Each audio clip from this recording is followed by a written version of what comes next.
క్రీస్తు యేసునందు ప్రియ క్రైస్తవ సంఘం యేసుక్రీస్తు నామములో మీ అందరికీ నా హృదయపూర్వక వందనాలు తెలియజేయుచున్నాను.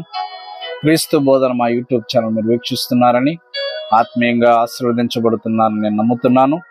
ఈ సమయంలో ఏర్పరచబడిన వాక్యం చదువుకుందాం. దినవృత్తాంతాల 2వ గ్రంథం 22వ అధ్యాయం 2వ వచనంలో చదువుకుందాం. అహజ్యా ఏలన ఆరంభించినప్పుడు 42 ఏళ్ల వాడ యెరూషలేములో 1 సంవత్సరం ఏలెను. అతని తల్లి ఒమ్రి కుమార్తె, ఆమె పేరు అతల్య. దుర్మార్గంగా ప్రవర్తించుటకు అతని తల్లి అతనికి నేర్పించు వచ్చెను గనుక అతడును ఆహాబు సంతతి వారి మార్గమందు నడిచెను. ఆహాబు సంతతి వారి వలె అతడు యెహోవా దృష్టికి చెడు నడత నడిచెను. అతని తండ్రి మరణమైన తర్వాత వారు అతనికి ఆలోచనకర్తలై అతని నాశనమునకు కారకులైరి. ప్రార్థన చేసుకుందాం.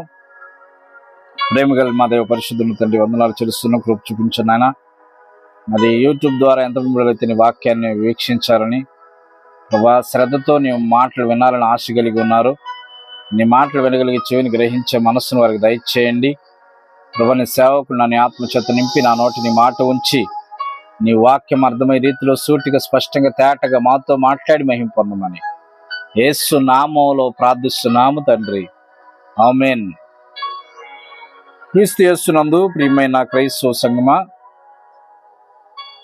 ఈరోజు ఏర్పాటు చేయబడినటువంటి వాక్యాన్ని ఆధారం చేసుకొని అతల్య, దైవ భయము లేని రాణి అతల్య అనే అంశాన్ని ఆధారం చేసుకొని వాక్యాన్ని ధ్యానం చేద్దాం. మరి ఇశ్రాయేలు ప్రజలను పరిపాలించినటువంటి రాజులను మనం గమనించగలిగితే, మొదటి రాజు సౌలు రాజు 40 సంవత్సరాలు పరిపాలన చేశాడు. తర్వాత దావీదు రాజు 40 సంవత్సరాలు పరిపాలన చేశాడు. తర్వాత సొలొమోను రాజు 40 సంవత్సరాలు పరిపాలన, మొత్తం 120 సంవత్సరాల పరిపాలన కాలంలో రాజ్యం అంతా ఉమ్మడిగా ఉంది. అనగా ఇశ్రాయేలు 12 గోత్రాల వారు కలిసే ఉన్నారు. ఇప్పుడే సొలొమోను మరణానంతరం యెరోబాము మరి రాజుగా, రెహబాము రాజుగా, ఇద్దరు కూడా, యెరోబాము 10 గోత్రాల వారు విడిపోయారు. రెహబాముకు 2 గోత్రాలు అంటే యోధా, బెన్యామీను మాత్రం మిగిలిపోయారు. అంటే ఉత్తర రాజ్యం, 10 గోత్రాలను ఉత్తర రాజ్యం అన్నారు, వారిని ఇశ్రాయేల్ అన్నారు. 2 గోత్రాల వారు దక్షిణ రాజ్యం, వారిని యూదులు అన్నారు. అయితే ఉత్తర రాజ్యాన్ని ఏమో 19 మంది రాజులు పరిపాలన చేస్తే, మరి దక్షిణ రాజ్యమైన యూదా రాజ్యాన్ని ఏమో 20 మంది రాజులు పరిపాలన చేశారు. దేవుడి వారు ఆలోచన చేయండి. ఇప్పుడు మనం తెలుసుకోవాల్సిన సత్యం ఏంటంటే, మరి యూదా రాజుల్లో యెహోషాపాతు అనే ఒక రాజు ఉన్నాడు. ఆయన కుమారుడైన యెహోరాము భార్యే అతల్య. ఈమె ఎవరంటే ఇశ్రాయేల్ రాజుల జాబితాలో ఉన్నటువంటి ఆహాబు, యెజెబెల కుమార్తె అనే సత్యాన్ని మనం చూస్తున్నాం. ప్రియమైన దేవుని బిడ్డలారా, దేవుడు మాట్లాడుతున్నాడు. ఈ అతల్య జీవితాన్ని మనం పరిశీలన చేయగలిగితే 3 ముఖ్యమైనటువంటి విషయాలు అతల్య జీవితం ద్వారా మరి నేర్చుకోవటానికి మనం ప్రయత్నం చేద్దాం. మొదటిగా, దైవ భయం లేనటువంటి రాణిగా అతల్య ఉంది. ఎందుకంటే వాళ్ళ తల్లిదండ్రులు ఎలాగైతే దైవ భయం లేనటువంటి వారిగా ఉన్నారో, అలాగే దైవ భయం లేనటువంటి స్థితిలో యొక్క రాణి ఉంది, దుష్టురాలైనటువంటి రాణి అతల్య. ఎందుకంటే నిజదేవుడు ఎవరో మరి ఎరగకుండా అన్య దేవతలను మరి ఆరాధిస్తూ, అన్య దేవత ఆరాధనను మరి యూదా రాజ్యంలో కూడా ప్రవేశపెట్టినటువంటి స్థితిని చూస్తాం. రాజుల 2వ గ్రంథం 11వ వచనంలో, రాజుల దినవృత్తాంతాల 2వ గ్రంథం 22:2లో కూడా ఆమెను గురించి దుర్మార్గంగా ప్రవర్తించటానికి, ఆమె ఈ లోకంలో అన్య దేవతల వైపు యూదులను త్రిప్పటానికి, తన భర్తను త్రిప్పటానికి ఆమె ప్రయత్నం చేసింది. కనుక దైవ భయం అంటూ ఏమీ లేదు. ప్రియమైన దేవుని బిడ్డలారా, ఈరోజు వాక్యం వింటున్నటువంటి నీ జీవితంలో దైవ భయం లేకపోతే నీ జీవితము అధోగతి పాలవుతుంది. దేవుని భయం ఉండాలి. దేవుని భయం లేకపోతే, ముఖ్యంగా దేశానికి రాణి రాజులకు మరి దైవ భయం లేకపోతే, నిజ దేవుని వైపు తిరగకపోతే ఎన్నో రకాలైనటువంటి ఇబ్బందులు ఎదురవుతాయి. ఎందుకంటే ఆహాబు యెజెబెలులు కూడా దైవ భయం లేక విగ్రహారాధన వైపు ఆనాడు రాజ్యాన్ని మరి భ్రష్టు పట్టిస్తున్న పరిస్థితుల్లో దేవుడు 3.5 సంవత్సరాల కరువు కాలం మరి ఆ దేశంలో ఏలియా ద్వారా ప్రవచనం ద్వారా మరి జరిగిన సత్యాన్ని చూస్తున్నాం. కనుక ఏ రాజు ఏ రాణి అయితే దైవ భయం లేకుండా అన్య దేవతల వైపు విగ్రహారాధన వైపు మళ్ళుకుంటారో అటువంటి వారి జీవితాలు అధోగతి పాలవుతాయి. ఆ రాజ్యము కూడా అనేక విధాలుగా ఇబ్బందులకు గురవుతాయి అనే సత్యాన్ని మనం చూస్తున్నాం. కనుక తల్లులారా, ఈరోజు వాక్యం వింటున్న మీరు కూడా అతల్య వలె, అతల్య అనే పేరుకి అర్థం యెహోవాను బాధ పెట్టున్నది అని అర్థం. కనుక దేవుని బాధ పెట్టేవారిగా మీరు కూడా ఒకవేళ ఉన్నారా? దేవుని భయం లేకుండా ఉన్నారా? దేవుని భయం లేకపోతే, దేవుని ఎడల భయభక్తులు లేకపోతే ఉపయోగం లేదు. అందుకే అందం మోసకర సౌందర్యం వ్యర్థం, యెహోవా యందు భయభక్తులు కలిగిన స్త్రీ కొనియాడబడునని సామెతల గ్రంథం 31:30 వ్రాయబడింది. కాబట్టి స్త్రీలారా, మీకు దైవ భయం ఉన్నట్లయితే మీరు కొనియాడబడతారని దేవుని వాక్యం చెప్తుంది. దైవ భయం అన్నిటికంటే ముఖ్యమైనదిగా ఉంది.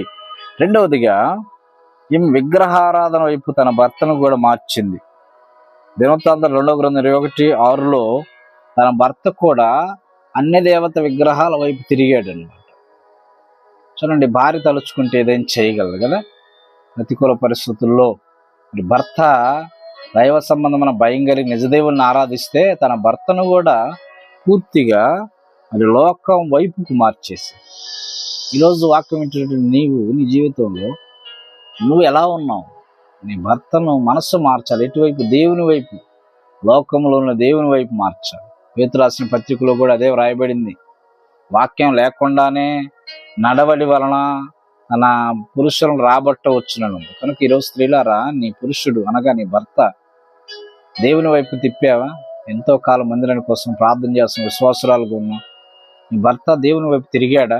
తిరగపోవటానికి కారణం ఏంటి అంటే, లోకంలో వారు కఠినమైన మనసు కలిగి ఉండడం. రెండవదిగా, మీరు వాక్యం వింటున్నటువంటి మీరు సత్ప్రవర్తనలో లేకపోవడం, దైవ భయంలో లేకపోవడం వల్లే వారిలో ఇంకా మార్పు కలగడం లేదేమో ఒకవేళ పరిశీలన చేసుకోవాలి. అందుకే వాక్యం లేకుండానే వారిని నడవడి వలన రాబట్టవచ్చు. కనుక ఈరోజు దేవుడు అడుగుతున్నాడు, అతల్య తన భర్తను చెడు వైపు తన మనసును త్రిప్పేసింది. నీవు ఎలాగున్నావు? నీ మనసు ఎలాగుంది? నీవు నీ భర్తను దైవ సంబంధమైన మార్గంలో జీవించి నీ భర్తను లోకం వైపు తిప్పుతున్నావా? లేకపోతే దైవ భయం లేనటువంటి నీ భర్తను దేవుని వైపు తిప్పుతున్నావా?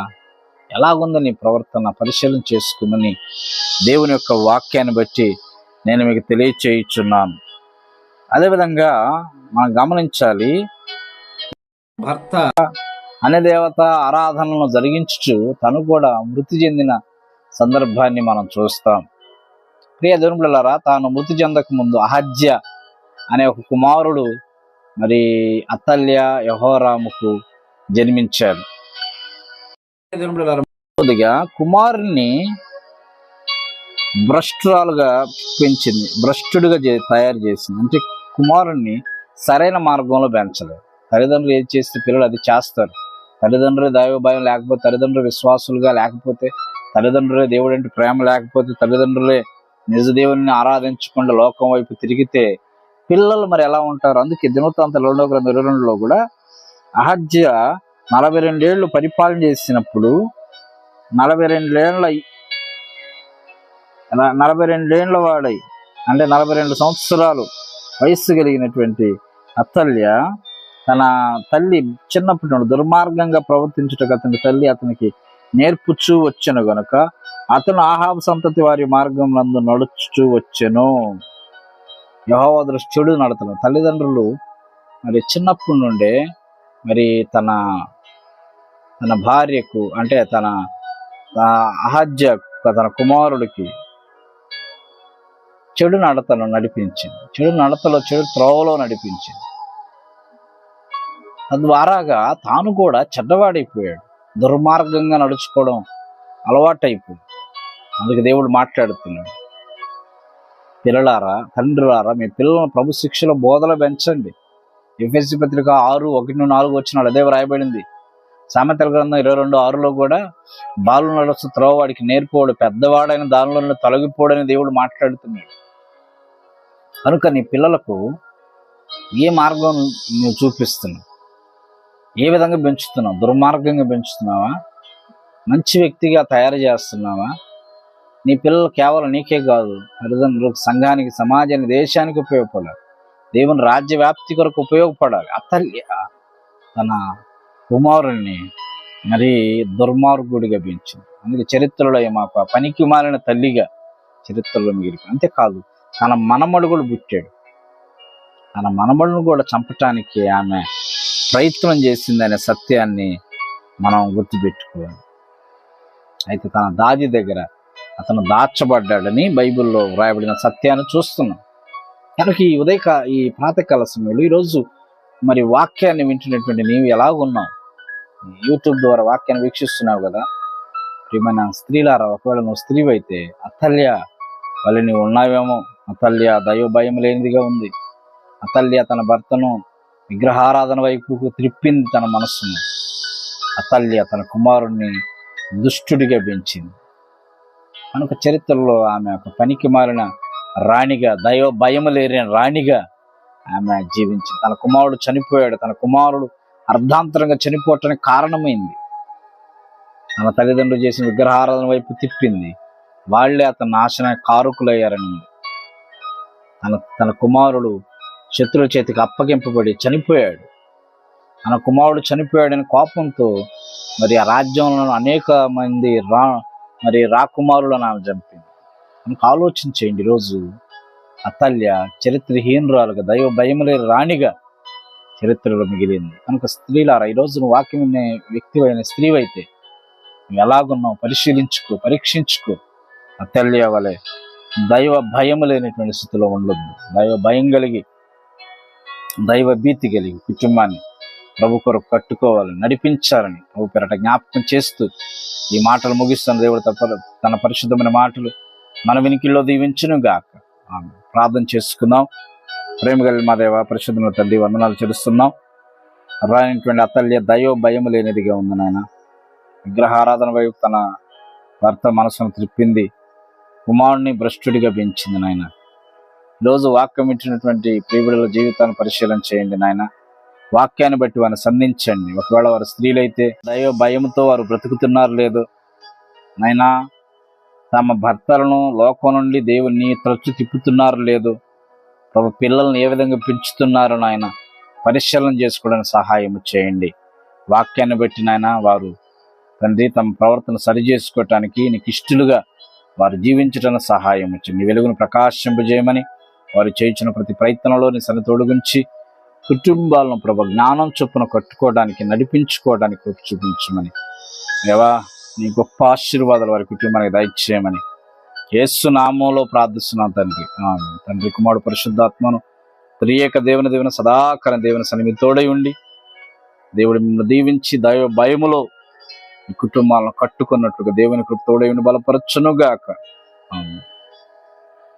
క్రీస్తు యేసునందు ప్రియ దేవుని బిడ్డలారా, క్రీస్తు బోధన మా యూట్యూబ్ ఛానల్ ద్వారా మీరు వాక్యాన్ని వీక్షిస్తున్నారు కదా. ఈ వాక్యం మీకు ఆశీర్వాదకరంగా ఉంటే అనేకులు షేర్ చేయండి, కామెంట్ చేయండి, లైక్ చేయండి, మా ఛానల్ను సబ్స్క్రైబ్ చేసుకోండి. దేవుడు మిమ్మల్ని దీవించి ఆశీర్వదించును గాక. ఆమేన్. అందరికీ వందనాలు.